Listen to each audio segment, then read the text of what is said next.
Às vezes a gente é pego de surpresa, né? Mas há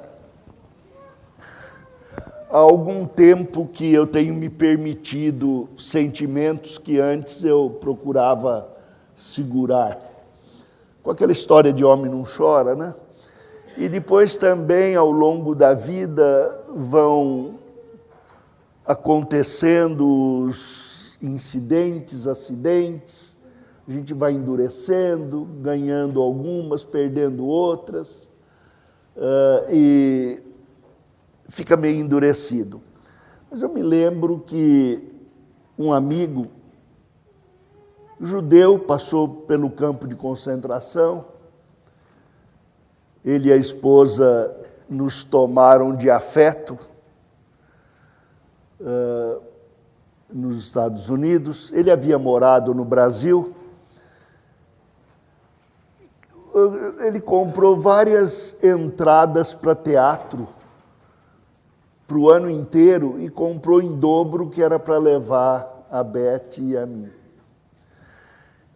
E numa das peças que nós assistimos, o pai descobria se algum judeu havia escapado do campo de concentração, para onde tinha ido no mundo, e fazia uma lista e lia para os judeus da sua sinagoga. A filha era contra, detestava aquela escravidão do pai ao sofrimento. Mas no fundo do seu coração ela guardava esses sentimentos também. E no último ato, o pai está com a lista lendo e ela se levanta e fica ao lado. E quando ele termina a leitura, ela começa a ler a lista que ela mesma estava fazendo. E eu me lembro de chorar ali. No início eu escondi uma lágrima, ainda não tinha bolsa debaixo dos olhos, então a lágrima estava escorrendo, a gente tirava. Depois eu percebi que alguém saiu, foi a algum lugar, trouxe papel, bastante papel toalha, distribuiu para os amigos e começou a chorar. Aí eu também me permiti chorar. Às vezes eu sou tocado, como hoje fui com a oração das crianças, mas ontem também fui tocado quando fazia as últimas leituras do Salmo 16. Eu gostaria de pedir a 3 pessoas que viessem aqui e lessem este salmo. Em algumas igrejas você tem um púlpito onde a leitura da Bíblia é feita e outro onde ela é pregada. Os judeus tinham um momento da leitura da palavra e havia os leitores da palavra. Eu queria que essa experiência fosse feita. Por favor, 3 pessoas, homem ou mulher, venham aqui à frente para ler. Dedique ao Senhor, faça isso como ministério, assim você não vai demorar. Não aguarde que outro venha. Salmo 16, de 1 a 4. Outra pessoa. Salmo 16, de 5 a 8. E a senhora vai ler Salmo 16, de 9 a 11.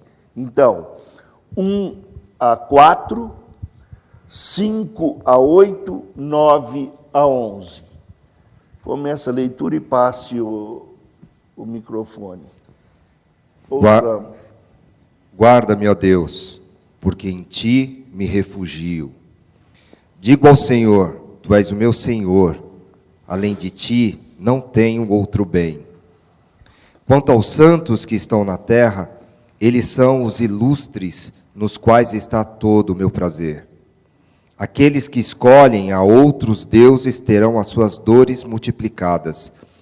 Eu não oferecerei as suas libações de sangue, nem tomarei os seus nomes nos meus lábios.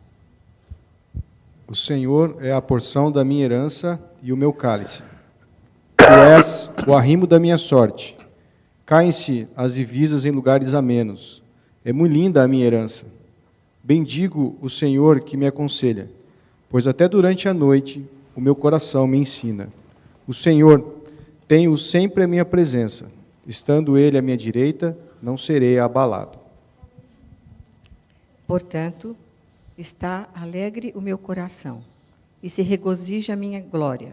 Também a minha carne repousará segura, pois não deixarás a minha alma no inferno, nem permitirás que o teu santo veja corrupção.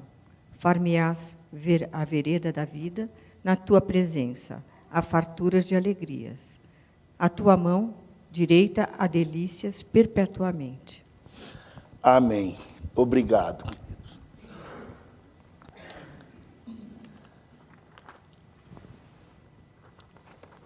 Este é o Salmo de Davi, e geralmente os títulos acima dos textos bíblicos não pertencem ao texto.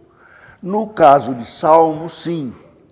E o título aqui, Hino de Davi, ele é um pouquinho até maior. Usa uma palavra que diz preciosidade de Davi, gema de Davi, joia de Davi, predileção de Davi. De todos os salmos, eu diria que este é o meu preferido. Mas além de ser escrito por Davi, com a experiência de Davi, Davi tinha esta experiência descrita no Salmo. E quando o Salmo foi lido, e agora quando vai ser explicado, eu queria que vocês abstraíssem um pouco daquela forma registrada na sua cabeça. Nós lemos o que está escrito aqui, pegamos aquela forma e ela não fala tanto a realidade de cada dia. Pensa, por exemplo, o menino que colou na aula, foi pego pelo professor e agora o pai foi chamado e ele vai ter que ouvir na presença do diretor. Ele vem tremendo que nem lambari fora d'água. Eu ia falar que nem vara verde, mas é tão comum. Imagine, por exemplo, o filho que pegou o carro e bateu em 3 carros estacionados na próxima esquina. E agora vai ter que conversar com o pai. Esses momentos da vida de intensa de tensão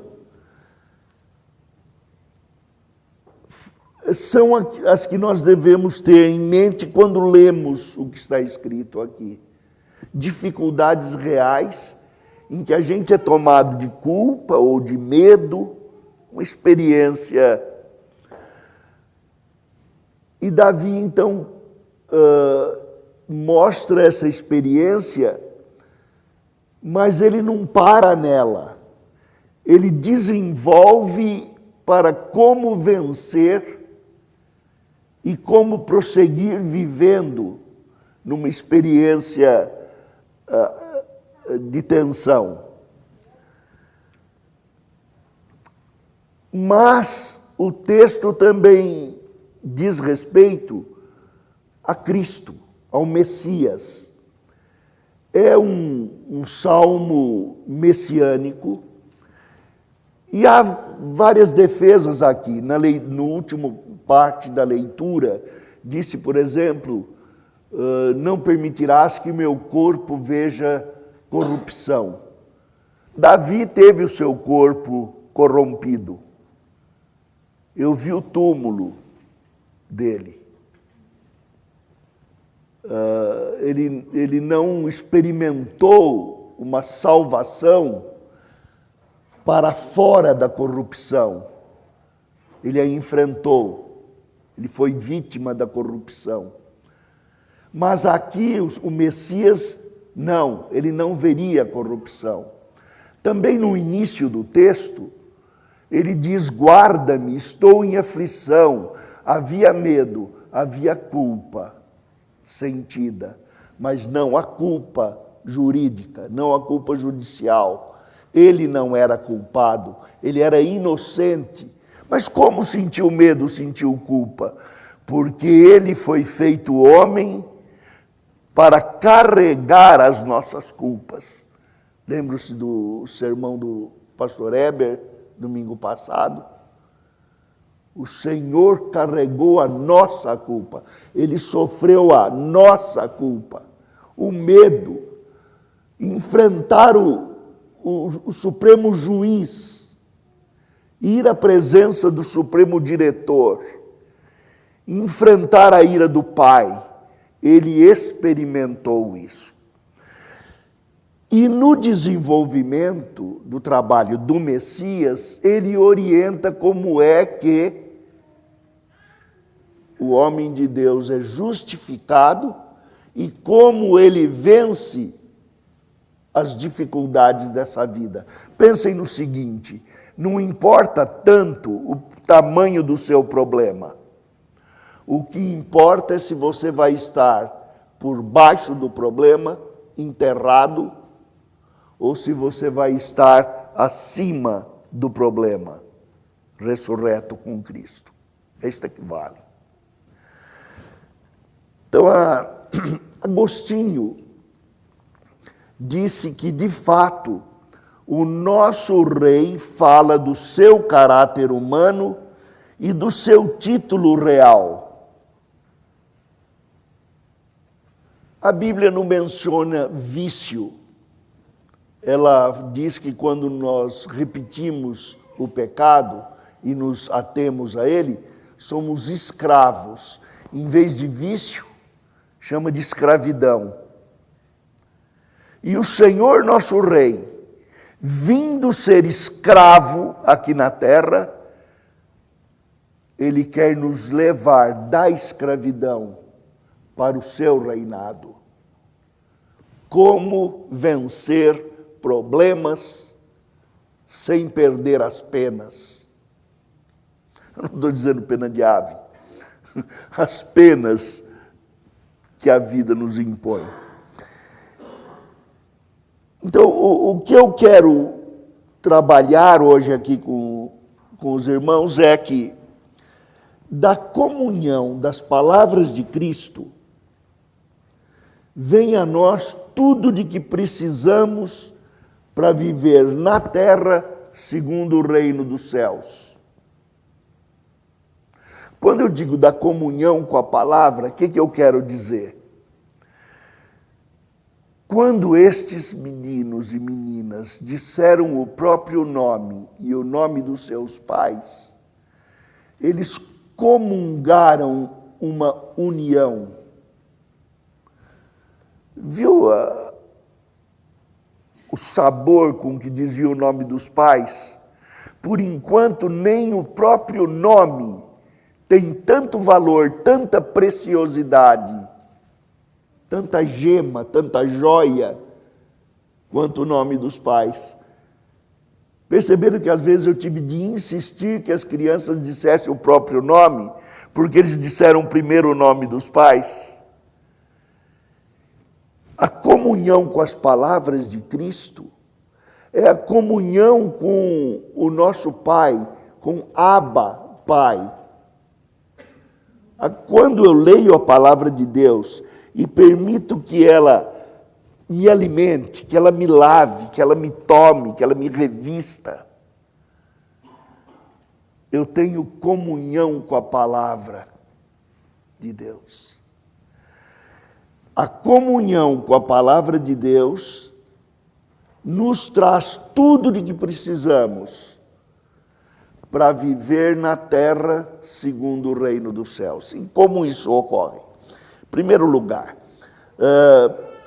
plena obediência. E o que significa plena obediência? Irmãos, quero trazê-los à realidade. Eu digo que eu obedeço a Deus, mas eu sou meio sem vergonha, viu? Estava assistindo um filme.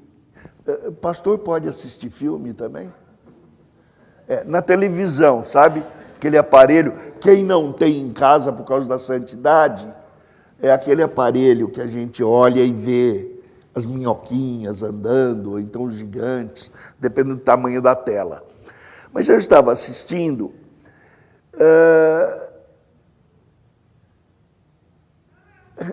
é um programa The Middle, como que é chamado aqui, no meio do nada.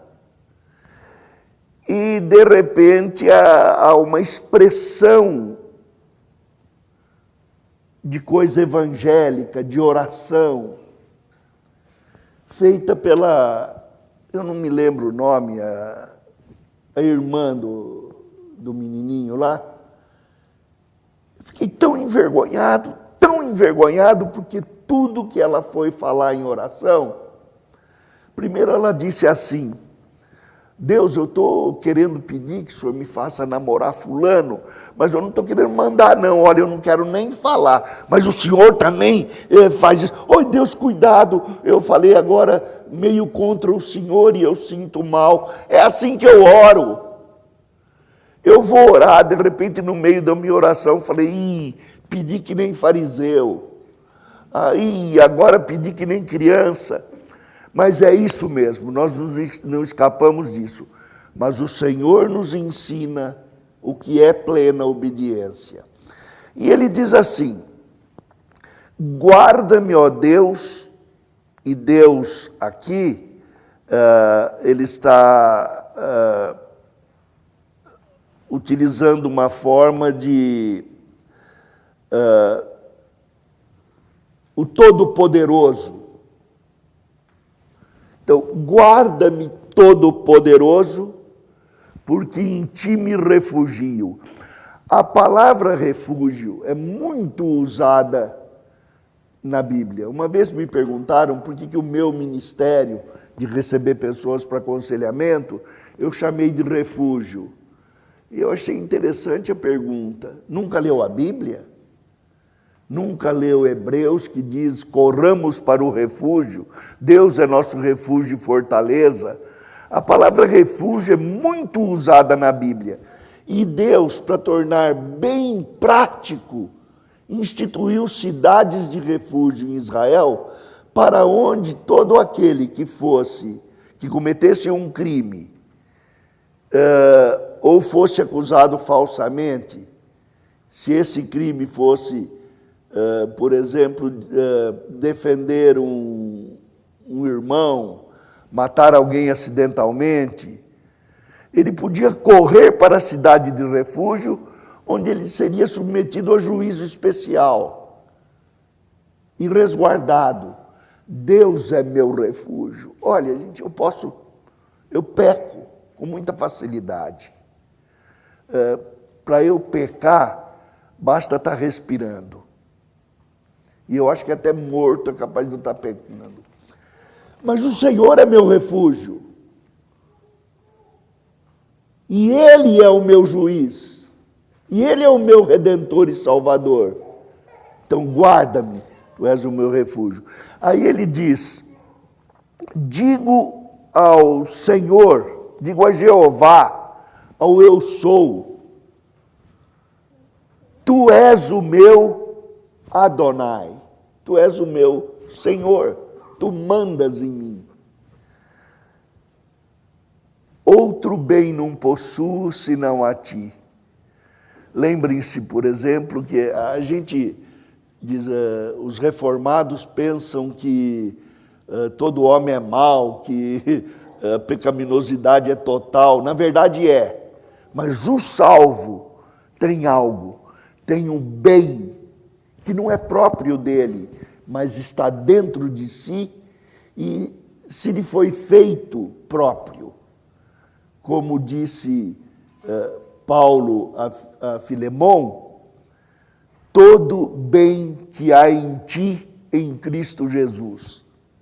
Eu posso ser mau, eu sou, viu? Eu não gosto de gente, não. Gente machuca, gente dói. Não sei se é essa a sua experiência, mas as pessoas que mais me machucam são as que estão perto de mim. Deve ter um senhor chamado Xinxanhan, que eu não conheço, lá do outro lado do mundo, que esse não me machuca. Eu não conheço, ele não me conhece, eu não escrevo para ele, ele não me manda e-mail. Mas quem está perto de mim geralmente me machuca. Basta olhar para mim e dar um sorrisinho que eu penso que já pensei, tá gordo, hein? E se vai lá em casa, eu já penso, mas vou ter que subir lá em cima para abrir o portão. Eu sou errado assim. Mas Deus me guarda disso. E quando Ele me guarda disso e me faz servi-lo, o bem que há em Cristo sai, aflora.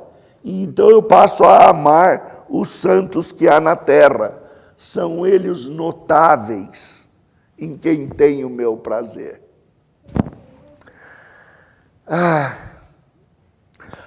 Muitas serão as penas dos que trocam esse Senhor. Muitas enfermidades. Agora, veja aqui. Não estou dizendo que enfermidade vem do diabo, ele é sempre culpa. Doença vem também para que se manifeste a glória do Senhor. Em parte eu devo estar sofrendo porque pequei muito, carreguei mais peso do que devia, apanhei mais do que queria e procurei médico mais do que devia e chegou nesse ponto. Mas há um outro lado da medalha que é em Cristo. São as enfermidades que me aproximam de pessoas que de outra forma não teriam coragem de mostrar a fraqueza numa conversa. E quando as fraquezas se encontram e são admitidas e há confiança no Senhor, a força de Deus, o poder de Deus, o poder de Jesus Cristo transparece. Não vou oferecer libações de sacrifício a esses deuses. Quer dizer, eu gostaria tanto de ter ganho alguma coisa nessas Olimpíadas. Não precisava ser muita coisa. Eu já corri 100 metros rasos e os 400 de revezamento também. Fui até meio bom, sabe? Foi nas competições estudantis do Estado. E eu gostava de mostrar como eu corria bem. Fiz um bom tempo. Mas era um bom tempo, mas não era tempo para a Olimpíada. Aí fui lutar um pouco de jiu-jitsu, mas não tem jiu-jitsu na Olimpíada. Mas eu lutei aí umas outras, apanhei muito, também não dava para a Olimpíada. Mas Davi me mostrou ontem um senhor que idade mais ou menos, uns... Agora me deixou pior. Guarda-me, ó Deus. Dançando. E movimentava, parecia que ele estava num desses cultos de louvor aí que dança. Coisa... Não vou oferecer cultos de libação a glórias humanas, nem esperar que coisas desta terra sejam minha recompensa. Se Deus me puser nas mãos uma medalha de ouro, ela será um peso ministerial. Eu gostei de ver a maior parte dos medalhistas dessas Olimpíadas, a maior parte era de cristão. Interessante, né? Não só a maior parte, 51%, o maior número, gente crente. Imagine a responsabilidade. Imagina um medalhista, bronze, prata ou ouro, cristão, voltando para sua casa, para o papai, para a mamãe ou sua esposa, ou para a república ou pensão com seus amigos, e no dia seguinte usar um palavrão, ficar irado contra alguém, produzir uma briga, um mau testemunho, deixar sair a amargura como quem perde os dentes. Em vez de um salto de vara, saltar o muro para roubar alguma coisa. Deus me livre, Deus me guarde destas coisas. Quando o Messias vem, então, nesse salmo, ele está sentindo este nosso pecado. O pecado do que disse a palavra errada, o pecado do que não pronunciou a palavra certa, o pecado daquele que não ajudou o seu irmão, que não perdoou, que não confessou o seu pecado. Não estou descrevendo ninguém, falando do Vadislau. O Senhor Jesus assume o meu lugar, porque se o atleta não correr segundo as normas, ele não vai receber a coroa. E ele corre no meu lugar, e ele vence a luta, ele vence o bom combate, e diz: guarda-me, Deus, porque em ti me refugio. O Filho, feito homem, sem pecado, se refugia no Pai, com os meus pecados, e me leva com ele, e diz: olha, Senhor, este de quem eu trago o pecado é lindo. Aqueles que creem como eles são belos, são fortuna, têm meu valor. Não vou oferecer libações de sangue, não vou comer carne sangrenta de bode, como se isso aplacasse a tua ira. Trago o meu sangue. O Senhor resgataria os seus dos seus pecados e me faz ver o que é obedecer ao Senhor nas escolhas que eu tenho na vida. Segundo lugar, ele me traz pleno contentamento. Diz o texto: o Senhor é a porção da minha herança e o meu cálice. Olha que interessante aqui.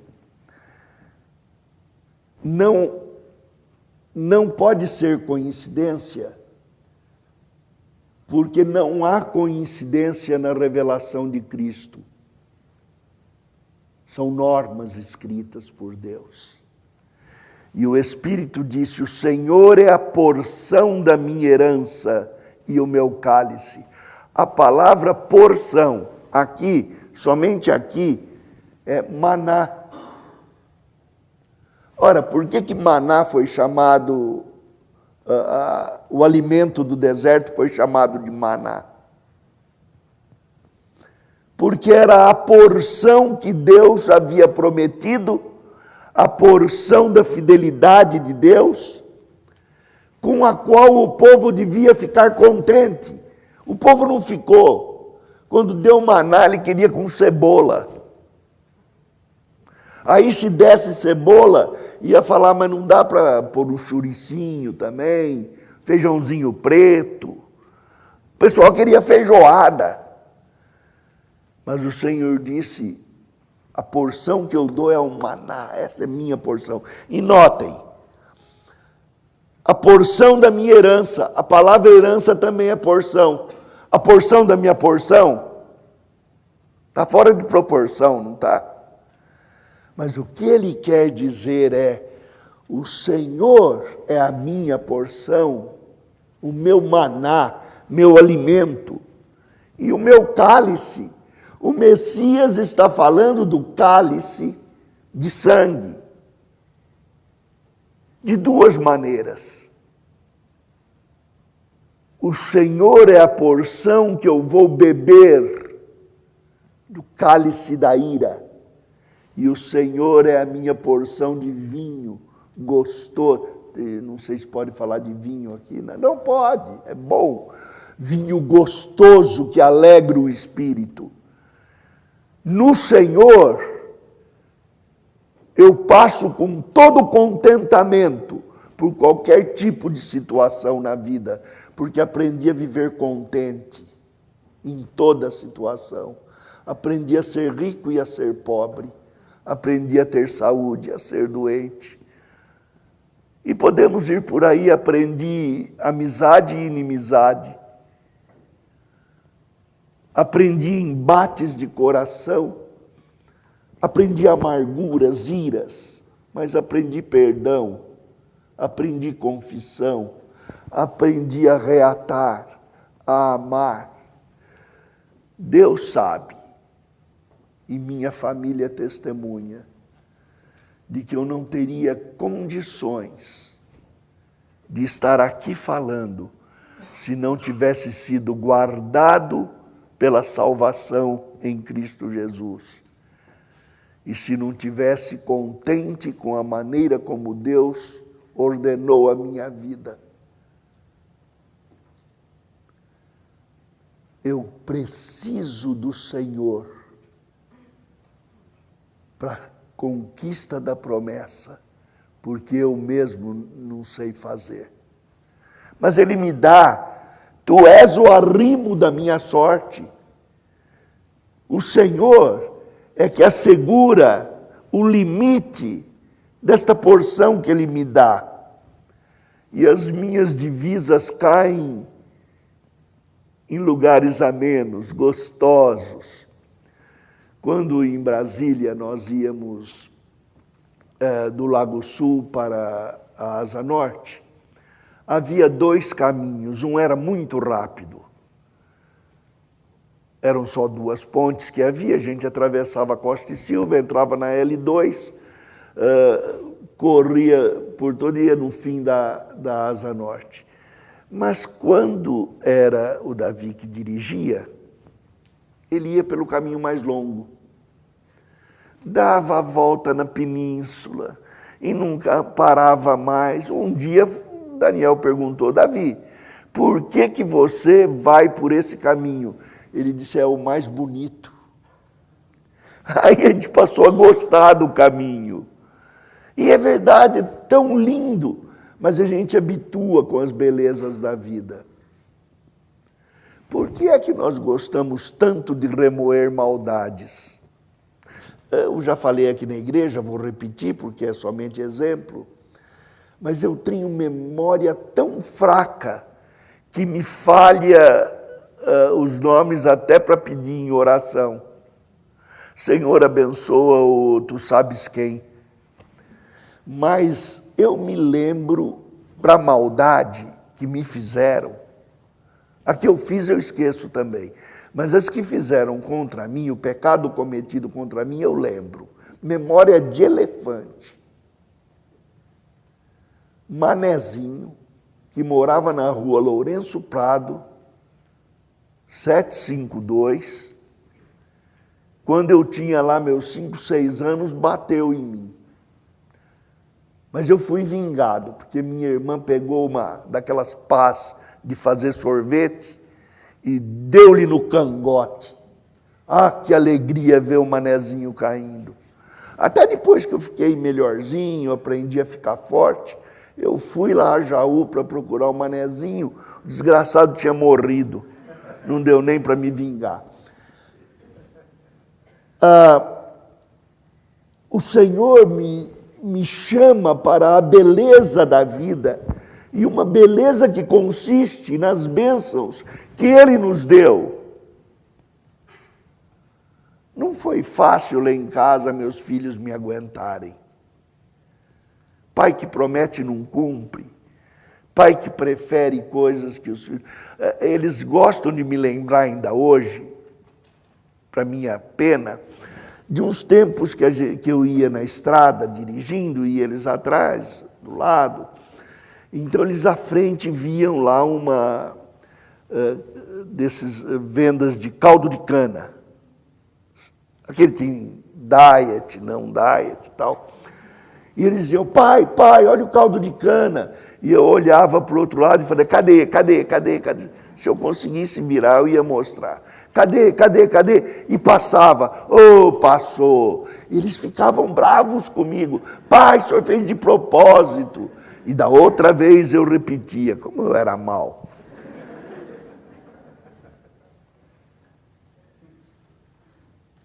Eu creio que eu pude permitir aos meus filhos dizer, eu sou fraco, não tenho força, mas eu os amo.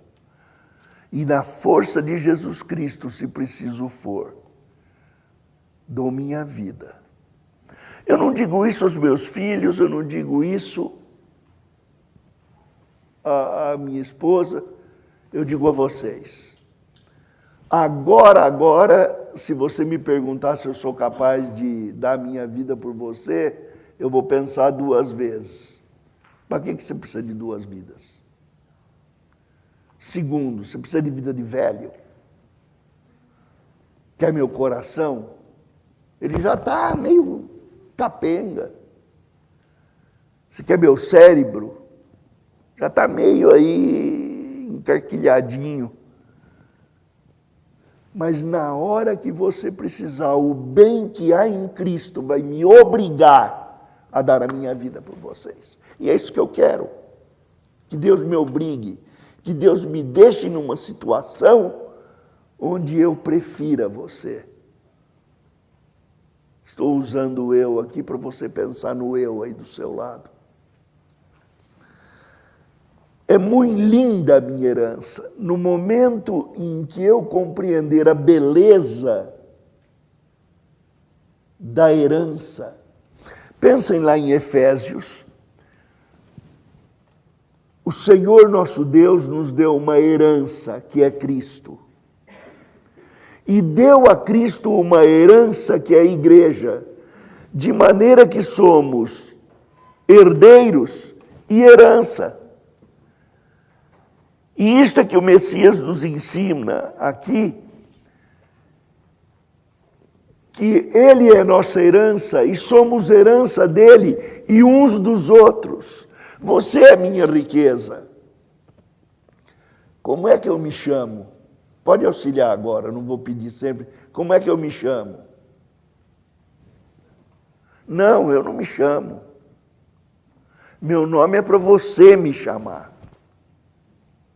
Seu nome é para eu chamar.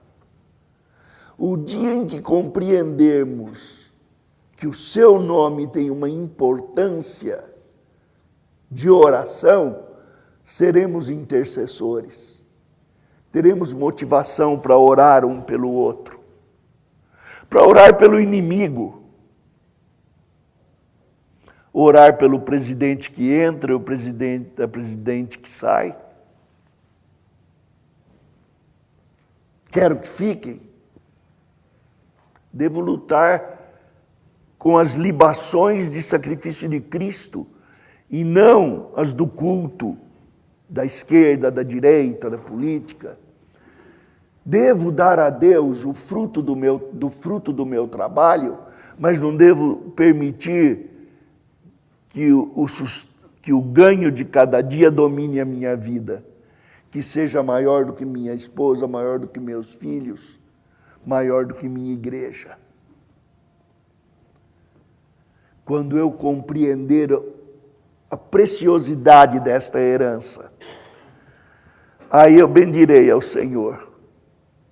Senhor, muito obrigado. Essa noite não dormi. Não posso nem dizer que fiquei rolando na cama, que não dá para rolar, dói.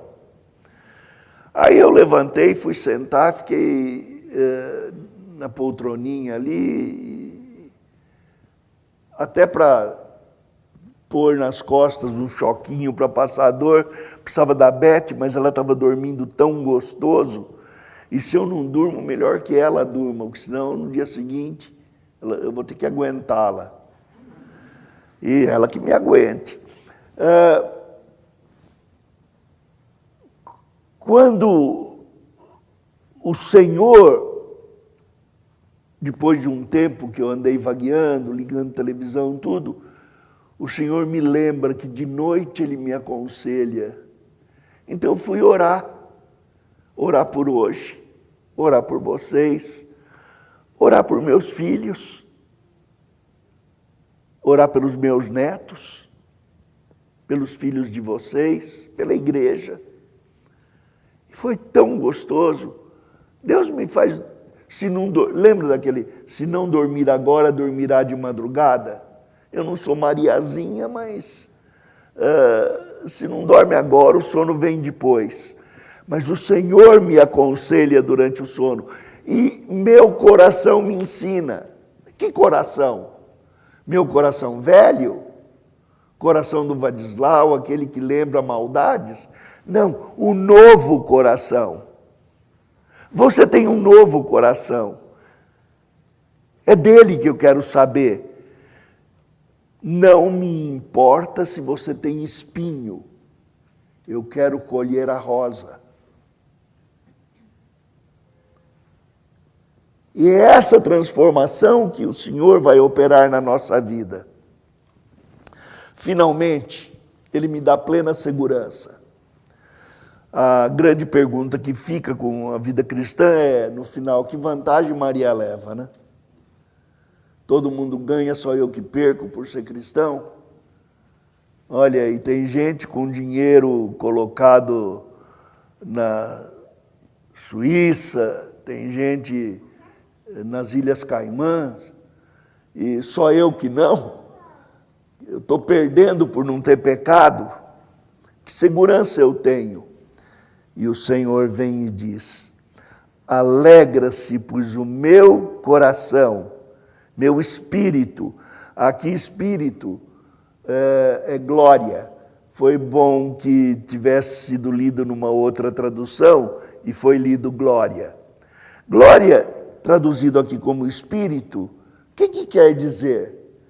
Quer dizer aquele íntimo, o mais profundo do que eu sou. Glória é reflexo do brilho do meu Senhor, daquele a quem eu sirvo. Se brilho de demônios, se brilho de homens maus ou brilho do meu Deus. Então ele diz aqui, alegra-se meu coração.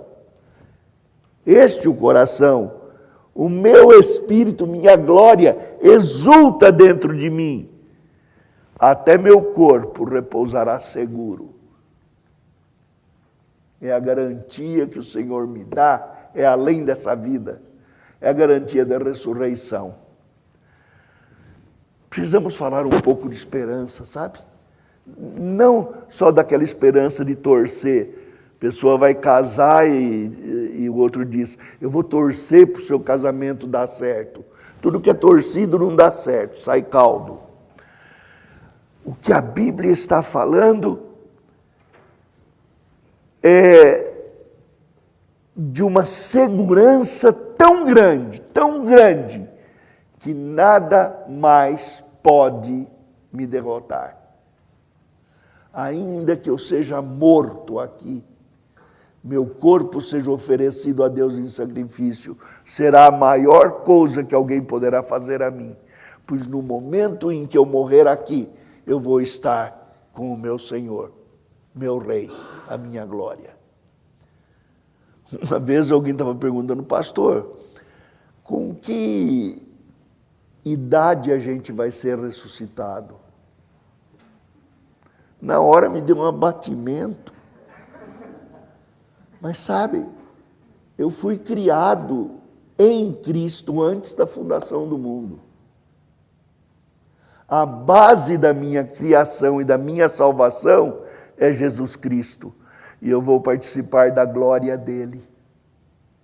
Eu vou estar com ele no vigor da minha idade. Que gostoso! Agora mesmo estava conversando com alguém aqui, elogiando o cafezinho e mencionou, né, sobre o café lá no céu. E eu pensei, tá aí, eu vou ser fazendeiro, plantador de café. E lá eu vou plantar arábica, não. Que é de Minas, né? O conilon lá do Espírito Santo, pode ser. Eu vou plantar café da Terra Santa. Lá vai nascer galho de 3 metros e café do tamanho de coco do Nordeste do Brasil. A certeza é tão grande de que o Senhor restaurará meu vigor aqui e lá, que isto deve ser a verdade da minha vida. Se eu perder aqui na terra, em nome de Cristo, vou ganhar aqui na terra o que perdi e mais de 10 vezes lá no céu. Essa é a promessa. Eu não perco nunca. E se por acaso parecer que eu perdi, tenho certeza, herdei a eternidade aqui e agora. Quem cede primeiro para o perdão, ainda que morra, vive. Quem cede primeiro para o perdão, ganhou a discussão. Quem se verga na presença do Senhor primeiro, quem perde para os homens, ganha para Deus. Na presença dele, a plenitude de alegria. Na mão direita dele, delícias perpetuamente. Eu gosto muito de banana com aveia e com melado. Gosto de farinha com melado, melado puro, melado com queijo. As delícias que me são prometidas são melhores que a de mané pelado, o bom bocado. Há delícias maiores para aquele que é guardado pelo Senhor. Deus os abençoe.